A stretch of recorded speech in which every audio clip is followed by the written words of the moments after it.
Intinya menilai semua bersamaan. Oke, dengan menilai nanti dengan dinilai.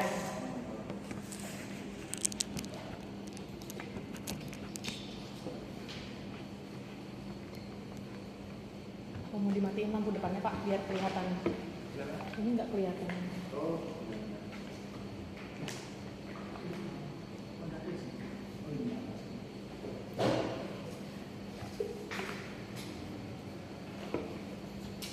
Naik.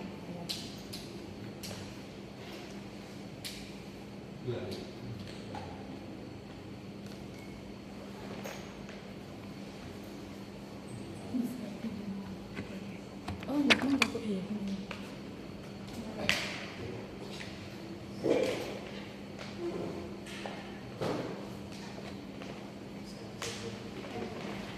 Assalamualaikum warahmatullahi wabarakatuh. Waalaikumsalam warahmatullahi wabarakatuh. Jadi masih ngantuk Bapak Ibu ya? Saya juga agak ngantuk. Ini kita micro teaching sebentar tentang matematika diskrit. Nanti saya kenalkan matematika diskrit itu ngapain. Tapi sebelumnya saya mengenalkan diri saya sendiri dulu. Jadi nama saya itu Ilham. Ini fotonya nggak kelihatan tapi ada orang asli. Jadi saya itu kalau di departemen itu disingkatnya jadi IG kodenya. Dan saya itu lahirnya di kota Malang. Waktu kuliah udah males di Malang, pengen keluar kota, akhirnya kuliah di ITS. Setelah lulus di ITS, gak mau kerja di Jakarta, nyari alternatif, ya udah S2. Alhamdulillah dapetnya di Jepang. Lulus S2 di Jepang, pas corona, kalau mau pulang kayaknya masih berbahaya, ya udah kerja dulu di sana. Alhamdulillah 4 tahun dapat kerja di Jepang. Baru 2004 saya pulang ke Indonesia. Mungkin sebelumnya bisa saya tanya Bapak Ibu dari pojok. Bapak namanya? Bapak Kamal. Bapak Kamal. Ibu? Alfi, Ibu Alfi. Humaira. Bapak? Anwar Ibu? Ya. Nanti ini nama-namanya saya buat ujian. Jadi bisa bersiap-siap ya. Tuh. Kemudian untuk mata kuliahnya sendiri itu adalah matematika diskrit. Mungkin kalau Bapak Ibu pernah dengar itu matematika diskrit itu sebenarnya adalah hal paling dasar dari informatika, hal paling dasar dari program. ChatGPT itu dasarnya juga dari matematika diskrit, dari logika. Instagram, Facebook, kemudian YouTube, bahkan laptop sama HP-nya Bapak Ibu sekalian itu dasarnya itu juga dari logika yang ada di matematika diskrit. Nah, selama 1 semester kita belajar apa itu ada 4. Yaitu yang pertama itu kita akan belajar menjelaskan dulu konsep logika sama penarikan kesimpulan itu ngapain. Setelah itunya kuat, nah itu baru kita masuk ke aplikasi. Jadi kita bisa aplikasikan metode pembuktian seperti apa, konsep kesimpulan dan fungsi seperti apa. Kalau sudah biasa menggunakan itu, nah nanti baru terakhir kita bisa evaluasi dan menyusun algoritma. Karena ini nanti ilmunya nanti kepakainya yang terakhir ini. Ini kalau itu sama ini ada buku, ini bukunya sudah dipakai dari bertahun-tahun yang lalu tapi masih relevan. Namanya adalah Discrete Mathematics oleh Thomson. Tapi tentunya belajar nggak cuma dari sini. Bapak Ibu mau pakai YouTube, mau pakai web dan lain sebagainya silakan. Dan pakai ChatGPT buat belajar juga bisa. Nanti di akhir sesi ini nanti kita akan belajar pakai ChatGPT. Ya. Itu untuk mata kuliahnya. Ada yang ditanyakan Bapak Ibu? Aman? Aman. Oke, yuk lanjut. Nah ini kita masuk ke materinya. Ini ada materi logika. Ini sebenarnya sudah pernah dipelajari waktu SMA. Semoga masih ingat. Nah, logika kalau di ilmu matematika diskrit atau di informatika itu kita notasikan sebagai angka Bapak Ibu. Itu bisa jadi angka 0, bisa jadi angka 1. 0 itu melambangkan kalau dia itu salah, nilainya itu salah. 1 itu melambangkan kalau dia itu nilainya benar. Dan logika kalau di matematika diskrit itu nilainya harus pasti benar atau salah, nggak bisa yang nilainya di tengah-tengah. Nah, Saya beri contoh ya. Misalnya saya adalah seorang laki-laki itu benar atau salah Bapak Ibu? Nah, Benar ya. Nanti masuk logika. Kalau misalnya saya lulus pekerti itu apa? belum tentu. Belum ya. Berarti logika kan? Kayaknya udah nembak gurunya. Ya, gitulah Bapak Ibu. Oke. Jadi logika itu hanya yang pasti-pas saja, pasti benar, pasti salah. Dan ini hanya tambahan saja. Ini bisa dibalik namanya negasi. Tinggal ditambahin garis seret gitu. Yang salah jadi benar, yang benar jadi salah. Ini untuk diketahui saja gitu. Itu. Nah kalau tadi ini kan logika cuma satu kalimat ya. Saya laki-laki, saya lulus pekerti dan lain sebagainya. Sebenarnya logika itu juga bisa digabung dua. Misalnya ini, yang pertama kita punya kalimat yang pertama. Hari ini adalah hari Senin. T. Kemudian yang ini, saat ini hujan. Ini kan dua kalimat berbeda gitu. Dan ini logis nih, bisa benar dan salah nih pastinya. Nah, di sini tuh ini bisa kita gabung. Sudah ada aturannya. Namanya konjungsi atau dan. Misalnya kalau hari ini memang hari Senin dan hari ini hujan, berarti kan benar dan benar ya. Kalau benar dan benar, hasilnya adalah benar. Tapi keadaan yang sekarang Senin benar gitu. Jadi yang benar. Tapi sekarang hujan apa enggak? Sekarang salah berarti ya. Maaf. Jadi ini salah. Sekarang hujan. Enggak. Enggak. Nah, berarti ini juga salah. Kalau salah dan salah, ya kita tinggal ngikutin sebenarnya. Salah dan salah berarti hasilnya salah. Ini juga yang lain ini juga sama ini atau or. Ya. Kalau or itu juga saya seperti ini. Ada John itu adalah mahasiswa, Mita adalah pengacara. Nah kalau Johnnya ternyata bukan student atau Mitanya itu pengacara, berarti dia benar. Sebenarnya kita tinggal mengikuti saja. Kalau dan itu demikian, kalau or itu demikian. Ini memang kayak menghafal, karena ini memang tingkat kognitifnya masih yang paling pertama. Karena ini memang menjadi dasar untuk yang ke depan. Ini kira-kira ada polanya nggak? Ada. Apa? Ini ada cara gampang menghafal. Kalau ada 0 pasti 0. Kalau yang konjungsi. Ya terus? Kalau yang itu, yang satunya hanya 0 jadi 0. Benar. Atau terima kasih Mbak. Atau gampangnya gini, salah. Gampangnya gini. Kalau dan itu cuma benar kalau dua-duanya. Kalau or dia akan salah kalau kedua-duanya salah. Saya tambahin satu lagi. Ini ada namanya exclusive or atau dalam bahasa Inggris namanya either. Salah satu dari John atau dari Mita itu salah satu ini benar antara John itu student atau Mita itu adalah pengacara. Jadi gampangannya hafalannya kalau exclusive or atau short itu yang lambangnya ada plus ada bindungnya begini. Kalau dia beda berarti dia baru nilainya betul. Kan gitu Pak Ibu.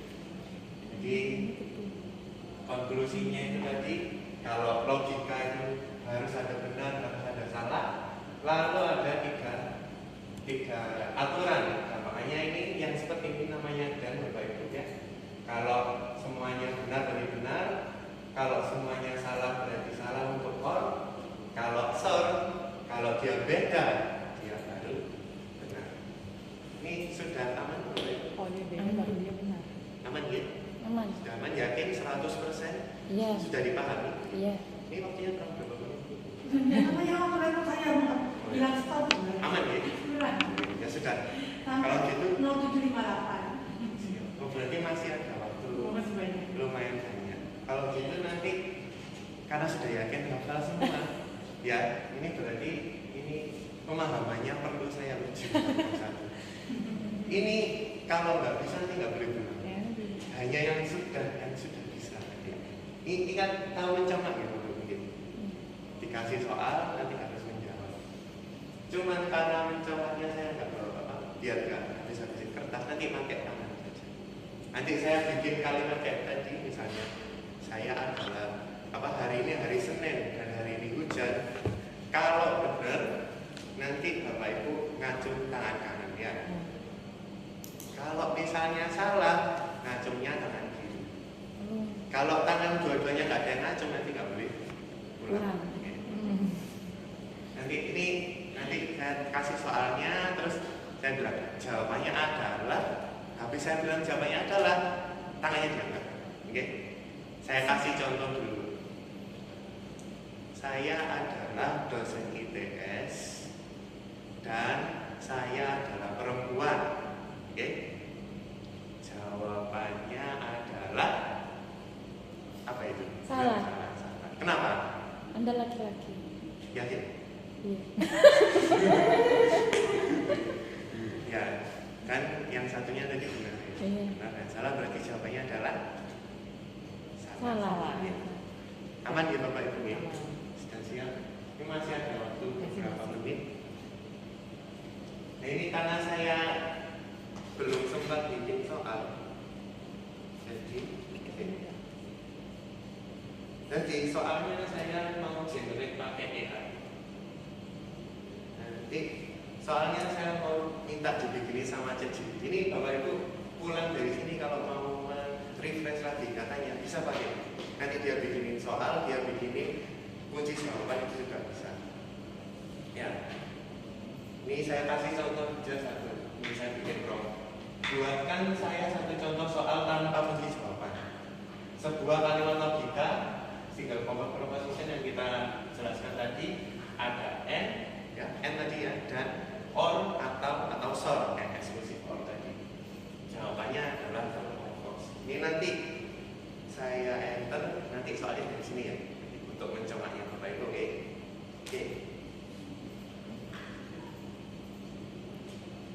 Nah ini sebuah kelihatan Bapak Ibu. Kelihatan. Saya zoom in ya. Nah ini sebuah bilangan bulat adalah genap, ya, atau bilangan ini habis dibagi 5. Oke Bapak Ibu, genap atau habis dibagi 5. Sekarang pertanyaannya, kalau bilangannya itu 10, ini jawabannya apa? Ayo, angkat tangan. Ayo.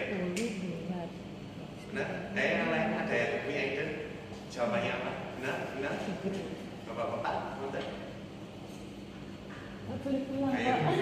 Sebuah bilangan itu bulat adalah genap dan dia habis dibagi 5. Dan ini ada atau ya.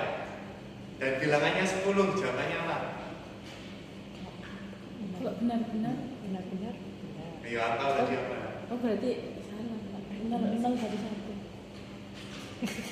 Oke. Iya nggak sih? Tadi yang jawab benar? Itu. Sinten? Bu Alfi.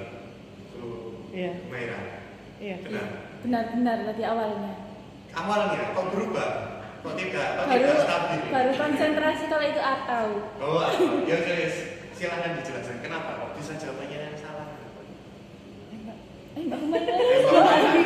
Jangan lupa Pak. Saya entar dulu. Kan kalau yang pertama benar-benar jika benar, dan kalau yang kedua salah baru benar. Enggak ya. Salah jika salah satunya salah, berarti benar. Iya, ya berarti tetap benar. Benar. Iya. Ya itu benar. Ini Bapak Ibu ya, ini adalah kalimat atau. Ini yang pertama. Bilangan bulat adalah genap. 10 genap? Benar. Berarti jawabannya adalah Betul. Benar. Habis dibagi 5 10 jadi Benar. Nah, berarti Benar. benar atau benar dia adalah benar. Oke. Coba kalau ada Ya Mbak kalau Maira, ada salah. Mbak Maira Boleh pulang. Nggak usah mengerti. Itu nih. Jadi kalau dan dia benar kalau dua-duanya benar. Yang pertama dan yang kedua benar dia benar. Kalau atau itu kalau ada satu saja yang benar, dia benar. Kalau dua-duanya salah berarti dia adalah salah. Itu ya. Ya. Saya kira waktunya sudah nih. Ada yang mau ditanyakan? Ya, silakan. Kapan seorang programmer itu memakai logika ini? Yang ini. Iya. Aplikasinya kapan? Ini tuh ada studi kasus. Misalnya sekarang yang ramai SNBT. Nah, SNBP itu misalnya contohnya anak yang bisa lulus di bisa masuk di ITS itu syaratnya apa? Contoh IPK lah. Misalnya nilainya rata-rata harus 8. Terus apa lagi? Dia harus sehat jasmani rohani. Terus orang tuanya harus bisa bayar SPP gitu ya. Nah, ini ketiganya ini relasinya apa kira-kira? Supaya bisa masuk ITS. Anak ini kan harus memenuhi ketiga poin. Ini relasinya Dan apa? logika Relasinya dan. Nah, karena itu kalau di sistem SNBP itu PPDB dan lain sebagainya, untuk tahu sistemnya bisa tahu anak ini lulus nggak masuk ITS. Nah itu pakai logika seperti ini. Nah, contoh yang lain apa ya? Kalau saya mau makan, kan saya ini kan lapar, itu lapar itu bukan problem. Yang lain aja. Pekerti. Pekerti. Nah, pekerti.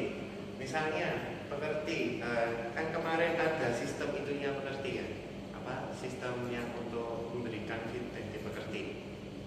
Nah itu dari situ, dari yang pekerti itu, nanti kita lulus atau enggak itu tergantung bahwa kita itu apakah sudah mengumpulkan semua feedback dari 16 materi. Itu yang pertama. Terus apa lagi? Terus kehadiran. Terus apa lagi? Mengumpulkan tugas. Gitu. Nah ini relasinya berarti Dan.